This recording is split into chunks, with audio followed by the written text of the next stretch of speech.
Jack Hanma, the biting cyborg, who wields titanium teeth and stands at 243 centimeters tall, making him 7'9" and weighing over 200 kilograms currently in the Baki story. He is the cursed child of the Hanma family, who was born without the power and the body to achieve his childhood goal of becoming the strongest creature alive. However, his mental and drive is beyond comprehension, willing to do anything for the sake of gaining power, and he's been successful in that regard. He is the wild beast of the Buckyverse, and today he is facing the one literally known as the Devil, Kure Raian from the Kengan to Kengan Omega story, a genetic monster among monsters of the strongest clan in the universe, while not being the largest fighter, only standing at 6'2" and weighing 94 kilograms, but still wields around the top of the universe when it comes to raw strength, and this is because normally humans are only capable of using 30% of their physical capacity, but Rahen has the ability known as removal, which for him releases 100% of his latent power. On top of that, he has access to a wide range of Kure clan techniques that are honestly some of the most overpowered in fighting manga history. Today, these wild beasts will be clashing, and I will be revealing which one is truly stronger. And let me tell you now, this matchup is a lot closer than you think. The sequel to Kengan Ashura, known as Kengan Omega, the currently ongoing manga, is taking place right now around 5 years after the events of Kengan Ashura, and has introduced characters and increases to the power of fighters to an insane degree, particularly Kure Raian, who recently returned after 2 years training alone, a new design, which is fitting as right now in the current Baki story, we are in the Jack arc with Jack fighting pretty much everyone. I would say right now, Kengan Omega is approaching the realm of the Baki world, yes, the higher ups, which even has a crossover anime film being worked on, coming out in June this year. To begin, let's compare their raw power. For Jack, he has a few notable feats to mention. The first ones are his various uppercuts, sending people flying quite far. Most notable is what he was able to do against Pickle. He has a few lifting feats, some of the past that are fairly impressive, and then more so some of recent. However, those are more related to his new martial art, the way of the biting, the Gao Dao.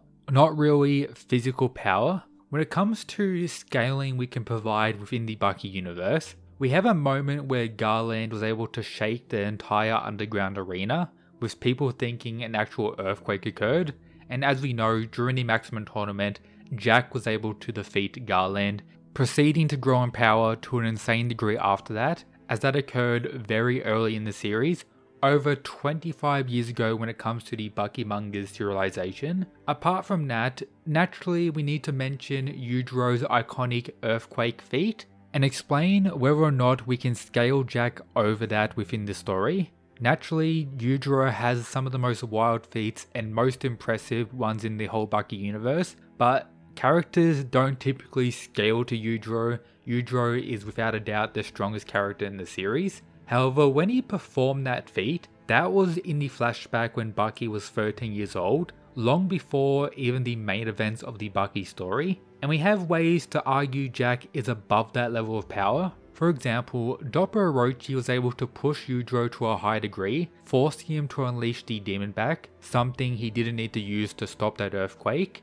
And then we have Jack in the Maximum Tournament outright scaling above Doppo via being able to beat Goki, who as we know defeated Doppo, and being more known for his physical strength rather than someone like Doppo as an example. This makes sense because the fight between Yujiro and Doppo occurred way after the earthquake feat when it comes to the timeline. Every character in Baki continues to grow in power. We have multiple confirmations when it comes to Yujiro's growth in power, and various ways to see how much Doppo has grown even now. For example, the Doppo who was able to push Yujiro is a lot weaker than the Doppo of the Maximum Tournament, and that version of Doppo is much weaker compared to current Doppo in the story. As I broke down in detail in this dedicated video, destroying the misconception that Doppo had a prime in the past from the Yujiro manga or from the Yujiro fight. However, there's probably a large amount of you guys who consider Yujiro's earthquake feat an outlier, even though there's multiple instances within the Baki universe of earthquake related feats or ways that makes this feat consistent at various points after that occurred in the series from various characters as well. I already mentioned the one before about Garland, which Jack directly scales above. However, since Jack hasn't directly had a close fight with Yujiro to I guess definitively say he scales to him, we can't guarantee this is Jack's power, even though currently in the manga we literally have both of them sitting down together and various setups for them to have their fight probably in the near future of the Baki story after Jack grows in power after fighting more and more of the fighters. Definitely get on reading Baki Rahen, which I cover on this channel. I'll get into the comparison to Kure Raian shortly, but the earthquake calculations of Yujiro's feat here have an actual wide range of results, some from various sources like the Verse Battle Wiki, or some from a mad lad from the Discord who helped me with some other videos like my Yujiro vs Shenmue video. There are different ranges, but all this doesn't really matter as I'll explain shortly. So Kure Raian has ways to scale above certain characters who have certain feats in a more definitive and I guess reasonable way. For example, Tokita Oma, the main character of Kengan, has a few notable feats, some that are actually the best in the series. For example, these various boulder strikes, which has calculations on screen now provided by this mad lad. Raian, as many of you should know, scales above Oma when it comes to raw power by a pretty large degree, especially considering this is base Oma, not even with him activating his advance. Apart from that, the best feats when it comes to raw strength in the Kengan universe mainly come from Wakatsuki and Julius and Toa's clashes as well. These involve earthquake level feats potentially, for example shaking the entire stadium when they clash. Raian in 100% removal is definitely in their range of power, but I wouldn't say he's stronger to them, but most definitely relative. We even have comments from the author Sandovich claiming that in Kengan if Raian at 100% with techniques as well is probably above Wakatsuki. However, we have comparisons made by Oma when fighting Waka during the Annihilation tournament to Raian when it comes to raw power, which does put Raian quite a bit below at that point in the story. But as I mentioned, it's been close to 5 years since then, with Raian growing in power to an insane degree. Even when it comes to the narrative of the story with who he's meant to fight, Gilbert Wu, Raian being above that level of power back then is without a doubt. However, we cannot say it's definitive as Raian hasn't demonstrated a feat at this caliber, similar to pretty much the whole Jack reasoning I previously talked about. Another top tier feat we have is when Oma first used the ultimate technique of the Nico style, the Demon's Bane against his master, which caused this in the forest that was close to them, that as I mentioned has these calculations on screen now. It's very possible that Raian in raw power alone could scale above this, however I wouldn't say it's absolute, as the Demon's Bane technique involves the power of the user in combination with the power of the attackers. That's what's actually deflected back. In this case, it's Oma's master, Tokita Nico. However, also on that note, Oma is greatly injured in this moment, and later on, even in the Annihilation tournament, is stronger than what he was here. So potentially the case, but once again, not really absolute. If we take the highest possible way to calculate the power of Jack and Kure Raian, using the highest calculations of Yujiro's earthquake feats, which Jack should scale above currently, and all the stuff Raian could potentially scale above currently, the highest end of calculations does go to the Baki verse. However, when you look at the more consistent or I guess believed one, you see that they're very close to one another, and if we're being fair without doing insane mental gymnastics, we are kinda stretching a lot of aspects of this comparison in raw strength. So for the sake of this video, and without going too crazy into wild stuff that probably isn't true, let's say they're quite relative in raw power alone, meaning this won't be the deciding factor of this fight. It's not really a comparison like Goku versus Naruto, where the power gap is so insane it doesn't even make sense. These verses, looking at the highest end calculations, are honestly very similar to one another, so I think that's fair to confirm in this video now. The next point to go over is speed. Once again, the highest level we can argue Jack for does go up to a pretty insane degree, but a lot of statements in Baki are of course hyperbole, and a lot of it isn't like proved without a doubt, and once again come from characters Jack may not particularly scale to, even though I believe he does considering the current narrative of the story, him being set up to fight current Baki Hanma and current Yujiro Hanma, the strongest versions of both characters there's ever been. If Jack is meant to fight Yujiro and have a close fight with him in the future of the story, of course he'll need to be relative in speed and power, etc. And when we consider the speed range of these characters, we also need to consider the validity of various calculations, which of course has a wide range of beliefs, with some stuff definitely up to interpretation, so it really depends. You could say a similar thing for Kengan as well. For example, we have similar hyperbole statements like Carlos claiming he's above the speed of light, and then the narrative of Gaolang in that fight breaking into the divine, surpassing light, etc. All of that could be true if you stretch the argument to an insane degree, but if we're being realistic, it probably isn't. When it comes to stuff Rahen has actually done, when clashing with Oma with the removal versus advance fight, Yamashita was really unable to see clearly what they were doing. If you don't know, he is a kinetic vision user, having the ability known as the Fist Eye, which gives him pretty superhuman capabilities on screen now, with the current Rahen in the story outright scaling above this without a doubt. If we compare calculations and consider what's the most consistent in both universes, them being hypersonic or a little bit above is probably most likely the case.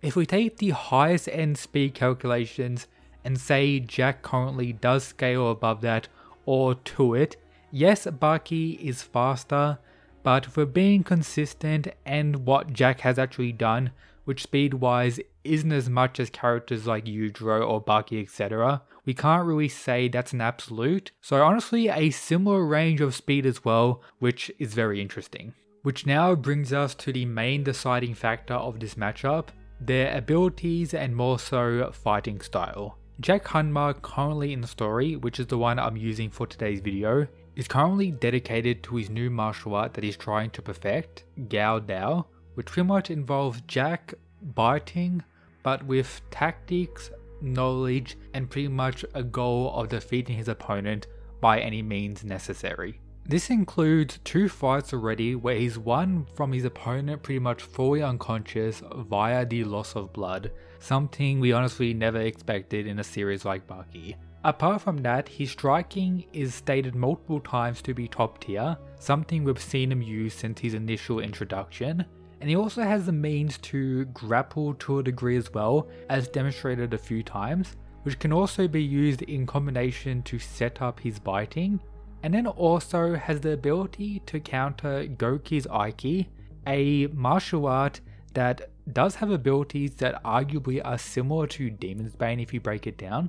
However, the most dangerous aspect about Jack is of course him never giving up, willing to do anything to win the fight. But right now you definitely need to be more careful when facing Jack due to just how tactical he's become, something that is honestly a counter to a lot of fighters in the Baki series and even Kengan series to a degree, which could include Kure Raian, who as we know is more so just a brawler type of fighter that doesn't really use techniques. However, he does have the capability to use them. For example, the Kure Clan techniques, which involve stuff like the slams here, these various counters that can be used in more so combos, but the most impressive ones were demonstrated by Oma during his fight against Lolong.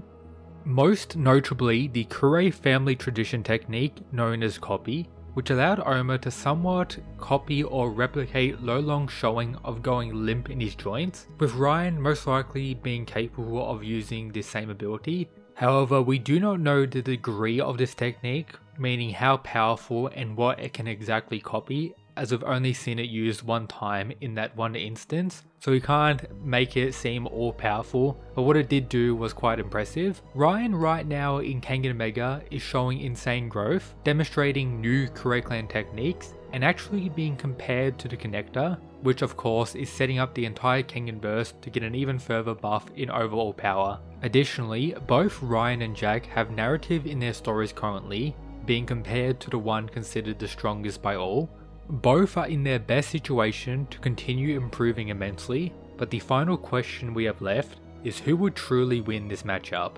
I've established that the winner can't be decided with raw stats alone, however due to Jack's much larger size, this will give him an innate advantage. The clashing of abilities and strategy as a whole is truly what will make this matchup decided. The biting that Jack can implement is something that cannot be countered without having a type of speed or power advantage. If landed, it will work on Rahen. The Kure techniques, yes, are powerful, but some of the better ones won't really be a deciding factor in this matchup. For example, the copy won't have any use against Jack, as he can't really use it on Jack's titanium teeth as an example, or his mastery of the Gaodao. And a lot of the other techniques are shown to be effective more so against fodder characters, not really ones really on his level to a degree, meaning we can't say definitively that they would work on someone like Jack, who for all we know could be physically stronger than Rahen in this matchup. So for me, even though Rahen has more techniques and you could say on a broader perspective they're better as a whole, Jack's current fighting style is a direct counter to a lot of fighters. Even if Rahen was to pull out the removal, that may just increase how lethal Jack's Gaodao actually is. So honestly, this matchup is fairly close and you could argue it's either way to a degree, but I do think Jack Hanma has it in the bag just due to the matchup being a kind of counter, which he is pretty much now going for the absolute win by any means necessary. If you want to learn more about the true extent of how strong Rahen is in the Kengan story currently, check out this video. Likewise for this one about Jack's Gaodao, explaining how overpowered it really is. Also these other dedicated videos on similar matchups. Shout out to these mad lads, that's it guys, peace.